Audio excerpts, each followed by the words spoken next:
One of the best color analysts around, former coach, and this man is with NCAA and CBS and was part of one of the greatest national championship games ever, Mr. Bill Raftery. How are you, sir? Well, the game's been pretty good to a lot of people, certainly me. It's you're right about the game. It was something special, and the kids play awfully hard and give us so much satisfaction. And culminating in something like this, you feel like you don't deserve it after watching them play so hard. It's all what they did, and we were able to chronicle it. But you have to remember, you were a great teacher yourself. You were able to, at Seton Hall, you were able to bring that to your kids. I loved it. I must admit, we did have fun. We had a lot of great kids who gave us everything, and actually gave me an opportunity to get into television. And the timing was great. The Big East was beginning, a fledgling entity, and ESPN started. Mm-hmm. And that marriage certainly drove the league and helped so many coaches, players, and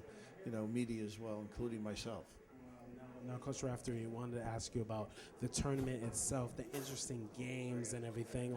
Talk about the landscape of college basketball. It's a lot of one and dones, but the schools that have the 4-year seniors, a la Oklahoma, Buddy Hield, talk about what is your take on how the game is going and how kids are able to come back if their stock isn't that high for the NBA draft? I think what they're doing now is giving a kid an opportunity to try and look and find out how good he is.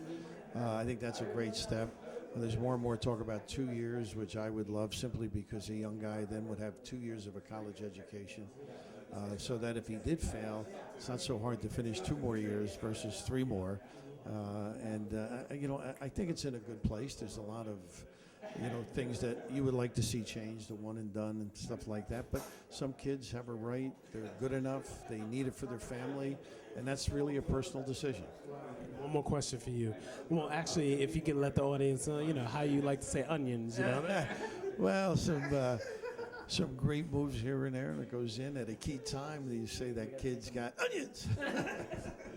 Mr. Raftery, congratulations, Coach Raftery. Pleasure, definitely.